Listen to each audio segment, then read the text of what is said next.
కన్యవారికి గనక చూసుకున్నట్లయితే మీకు ఏకాదశంలో మౌఢ్యం ఏర్పడబోతుంది.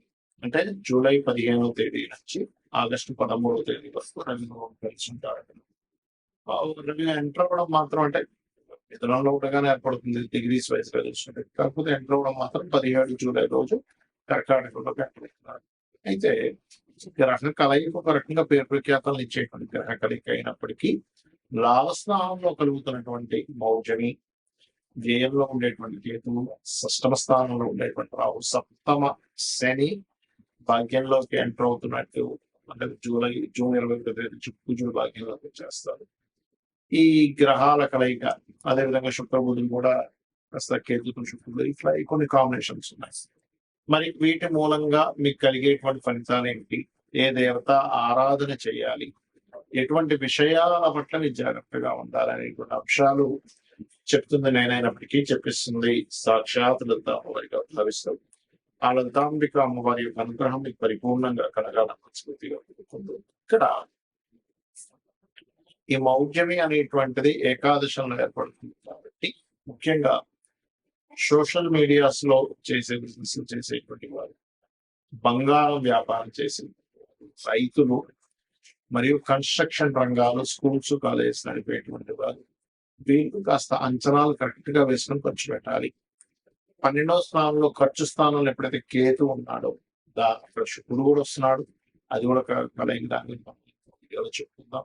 అయితే ఈ లాభస్థానంలో ఏర్పడినటువంటి మౌఢ్యమి సంబంధించిన విషయంలో జూలై 15వ తేదీ నుంచి ఆగస్టు 15వ తేదీ వరకు ఈ గ్రహస్థితి ఉంది కాబట్టి మీరు ఏదైనా ఫలానా సంబంధించిన దాంట్లో ఇంత లాభం వస్తుంది ముందుగా చేసేటువంటి విషయంలో కొంచెం జాగ్రత్తగా ఉందండి. అలాగే మరొక విషయం ఏంటంటే ఇక్కడ గమనించినట్లయితే ఇక్కడ ఈ గ్రహాల యొక్క కలయికతో పాటు సప్తమంలో శని ఉన్నాడు, అది కొంచెం ఇష్టపడిన వారిని వివాహం చేసుకోవడానికి అనుకూలిస్తుంది. 6లో ఉండేటువంటి రాహు స్పోర్ట్స్ రంగాల్లో కలిసి వచ్చేలా చేస్తుంది. కాకపోతే ఇక్కడ 9వ భావంలో కుజుడుతో అతను 12వ స్థానంలో రవి క్షేత్రంలో ఉండే కేతువుని చూస్తున్నారు కాబట్టి కాస్త మీరు ఇన్వెస్ట్మెంట్స్ విషయంలోని, తండ్రి గారి ఆరోగ్య విషయంలోని కాస్త జాగ్రత్తగా ఉండండి. ఇక మీరు నిత్యము చేయవలసింది వెంకటేశ్వర స్వామి యొక్క ఆరాధన చేయండి, అన్ని విధాలు బాగుంటాయి. ఈ మౌఢ్యమి సమయంలో అసలు ఎలాంటి పనులు చేయాలి, పనులు చేయకూడదు చాలా మంది అడుగుతున్నారు. వివాహాలు, నిశ్చితార్థాలు, గృహ ప్రవేశాలు, గృహ ఆరంభాలు చెయ్యరు. ఇది మరి నార్త్ సైడ్ వాళ్ళకి వర్తించదు, అక్కడ మామయ్య పాటిస్తుంటాం. నార్త్ సైడ్ వాళ్ళు పట్టించుకోరు, కాకపోతే దాని ప్రభావం ఉంటుంది. ఎంతైనా కూడా మనకి వజ్రమూర్తి ముహూర్తము, యమగండాలు ఇవన్నీ కొన్ని ప్రాంతాల్లో వర్తిస్తే కొన్ని ప్రాంతాల్లో వర్తించరాదు. అలాగే మరి ఇది అలా అవుతుందా అంటారు చాలా మంది, కానీ ఇది అలా ఉండదు. యూనివర్సల్ గా ఇది దాని ప్రభావం చూపిస్తుంది. వాళ్ళు కూడా పాటించాలి, వాళ్ళు పాటించట్లేదు కానీ పాటించాలి అక్కడ నివసించే వాళ్ళు. ఎందుకంటే మనం చూడండి, ఇప్పుడు రాక్ ఉంది, ఇక్కడ పాటిస్తున్నారు చాలా మంది. మీరు కనుక తమిళనాడులో గనక నివాసం ఉన్నట్లయితే ఖచ్చితంగా రాహుకాలను పాటించాలి. ఇక్కడ ఉన్నప్పుడు వజ్రము, దుర్ముహూర్తము, అదేవిధంగా యమగండం పాటించాలి. కానీ ఈ మౌఢ్యమికి సంబంధించిన ప్రపంచం మొత్తం పాటించాలి. అయితే చాలా మంది ఈ మౌఢ్యమికి కొన్ని తెలియని కొన్ని ఎలా అంటే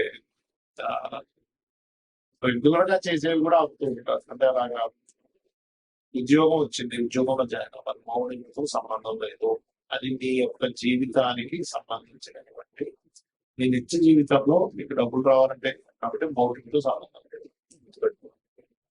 అలాగే రెంటిల్లు మారుతున్నారు, పెద్దగా సంబంధమైనది కాకపోతే మౌఢ్యంలో అవాయిడ్ చేస్తే మంచిది. అంతేగాని పెద్ద తనలో ఏదో వస్తుందని మాత్రం అనుకోకండి. అదేవిధంగా ఇంకొంతమంది కొన్ని మరమ్మతులు చేయించుకుంటూ ఉంటారు ఇంట్లో. ఏమైనా వాస్తు దోషం ఉంది, మౌఢ్యంలో చేయించుకోవచ్చు, ఏమి సంబంధం లేదు. నువ్వు సెట్ చేసుకునే దానికి చేసుకోవచ్చు. ఎలా అయితే ఔషధ సేవన విషయంలో ఫలానా నక్షత్రాలు మంచిదని చెప్తాడు, కానీ నీకు అత్యవసరం ఉన్నప్పుడు వ్యక్తిగత గురి చేశాడు, బ్లడ్ వచ్చేస్తా, అమ్మ ఇప్పుడు మౌఢ్యం ఉందండి, ఈరోజు దుర్ముహూర్తం ఉంది, వర్జం ఉంది, లేకపోతే యమగండం ఉంది, ఇప్పుడు హాస్పిటల్ వెళ్ళకూడదు అంటే ఎలా? యాక్సిడెంట్ అయింది, వెంటనే తీసుకెళ్ళి వాళ్ళు అతను రిపేర్ చేయించారు. అత్యవసర వస్తువుల్లో ధర్మం ఎలా అంటే మీకు ఆపద్ధర్మాలు ఉంటాయి. అలాంటి సందర్భంలో ఈ మౌఢ్యం సంబంధం లేదు. అలాగే మరొక విషయం ఏంటంటే, ఇప్పుడు నేను మీకు ఇందాక ఒక్కొక్క రాశి వాళ్ళకి మీకు చెప్తూ వచ్చా. ఈ మౌఢ్యమే సంబంధించిన విషయం. మేషం వారికి ఈ ప్రాపర్టీ విషయంలో, వృషభం వారికి అగ్రిమెంట్స్ అని, మిథునం వారికి దాని విషయంలో, కర్కాటకం వారికి అప్పుల విషయంలోని, లేకపోతే బాధ్యత నష్టంలోని, సింహం వారికి ఇన్వెస్ట్మెంట్స్ అని, కన్య వారికి బిజినెస్ రిలేటెడ్, కుల వారికి జాబ్ సంబంధించిన, మరియు అదేవిధంగా వృచ్చికం వారికి దూర ప్రాంతాలు అండ్ ప్రయాణ సంస్కారాలు, ధనస్సు వారికి షేర్ మార్కెట్ అండ్ ఇన్సూరెన్సెస్, మకరం వారికేమో వివాహ సంబంధించిన, మరియు ఈ కుంభం వారికేమో మన ఏదైతే ఇందాక చెప్పుకున్నామో ఈ అప్పులు ఇవ్వడం తీసుకోవడం, జాబ్ సంబంధించిన, మరియు అదేవిధంగా శత్రుత్వాల విషయంలో మీనం వారికి సంతాన సంబంధించిన. ఎందుకు అంటే వాళ్ళ లగ్నం నుంచి ఆ భాగం ఆ స్థానం అన్ని విషయాలు కాదు, పర్టికులర్ గా వాళ్ళ పర్సనల్ చార్ట్ లో ఈ విషయంలో జాగ్రత్తగా ఉండాలి. యూనివర్సల్ గా జరిగే కొన్ని శుభకార్యాలకు ఎందుకు శుభకార్యాలు చేయరా సమయంలో అంటే గురువు యొక్క దృష్టి, శుక్రుడి యొక్క దృష్టి, రవి యొక్క కిరణాల చేత, రవి గతి సమీపంలో వెళ్ళడం వల్ల వాటి యొక్క ప్రభావం తగ్గిపోతుంది. వాటి ప్రభావం ఎప్పుడైతే గురువు ప్రభావం తగ్గిపోయిందో అక్కడ జరిగేటువంటివి ఏంటి, యూనివర్సల్ గా జరిగేవేంటి, బంగారం యొక్క ధర సంబంధించిన విషయంలో బాగా డౌన్ ఫాల్ అవుతుంది. సరే, ఇంకా చిత్రంగా ఫ్లక్చువేట్ అవ్వడం ధరల విషయంలో జరుగుతుంటుంది ఆ టైంలో. అలానే మీరు చాలా మంది ఏంటంటే, నేను చాలా సార్లు చెప్పాను, 1 year నుంచి చెప్తున్నాను, బాగా పెరుగుతుంటుంది, తగ్గుతుంటుంది, 50 సార్లు జరుగుతుంది. ఇక్కడ చాలా మంది చేసే మిస్టేక్ ఏంటంటే, వాళ్ళ జన్మజాతకాలలో రవి గురువులు పాడైపోయి తెలియక బంగారంలో ఇన్వెస్ట్మెంట్ చేస్తున్నారు. దానివల్ల తెలియకుండా హైలో ఉన్నప్పుడు తగ్గినప్పుడు అమ్మడం జరుగుతుంది. కాబట్టి నేను చెప్పేది ఒకటే గుర్తుపెట్టుకోండి, ఈ బంగారం విషయంలో కూడా ఈ మౌఢ్యము ఫ్లక్చువేషన్స్ ఇస్తుంది. రవి గురువుని కంపస్ చేయడం వల్ల. అదేవిధంగా మరొక విషయం ఏంటంటే, ఇది జల సంబంధించిన విషయాలు, సునామీలు ప్రపంచవ్యాప్తంగా కొన్ని ఈ ఆరోగ్య సంబంధించిన విషయంలో కూడా దీని యొక్క ప్రభావం పెరగనుంది ఈ కంపస్ వల్ల. కాబట్టి అందరూ కూడా కాచి చల్లార్చి నీటిని తాగండి, మరియు కాస్త నీటి ప్రాంతాలు దగ్గరగా ఉండాలి. అదేవిధంగా ఇది ఒక రకంగా చెప్పాలంటే ఒక జీవాత్మ సంయోగం వంటి ఉంటుంది. ఎవరికైనా నేర్చుకున్నప్పుడు వాళ్ళకి ఇంట్యూషన్స్ కూడా బ్రహ్మాండంగా పనిచేస్తాయి చెప్పాలంటే. ఒక డిగ్నిఫైడ్ నేచర్ లో కూడా వెళ్తుంది. కాకపోతే ఏంటంటే మనకి యోగము అంటారు జ్యోతిష్ శాస్త్రంలో. మన జన్మజాతకంలో కానీ గోచారంలో కానీ 2 గ్రహాల కలయిక, లేదా ఒక గ్రహం ఒక రాశిలో ఉన్నప్పుడు యోగము, ఒక గ్రహం ఒక నక్షత్రంలో ఉన్నప్పుడు యోగము, గ్రహంతో కలిసి ఉన్నప్పుడు ఇంకొక యోగం, 2-3 గ్రహాలు కలిస్తే మరొక యోగం. ఇలా యోగము ఏర్పడి గోచారంలో ఇచ్చే రిజల్ట్స్ చాలా బలంగా ఉంటాయి, గుర్తుపెట్టుకోండి.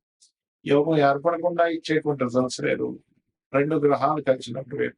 కాబట్టి మీరు ఏం చేస్తారంటే, మీకు జన్మజాతకం తెలియదు, అసలు ఏం చేయాలో అర్థం కావట్లేదు, మీ డేట్ ఆఫ్ బర్త్ లేదు, అలాంటప్పుడు కూడా ఏం టెన్షన్ పడకుండా సూర్యనారాయణమూర్తి యొక్క ఆరాధన, లలితా సహస్రనామాలు, వీలైతే లలితా సహస్రనామాలు సూర్య భగవాన్ని చూస్తూ ఓం భానుమండల మధ్యస్థ భైరవీ భగవానే నమః చేయడానికి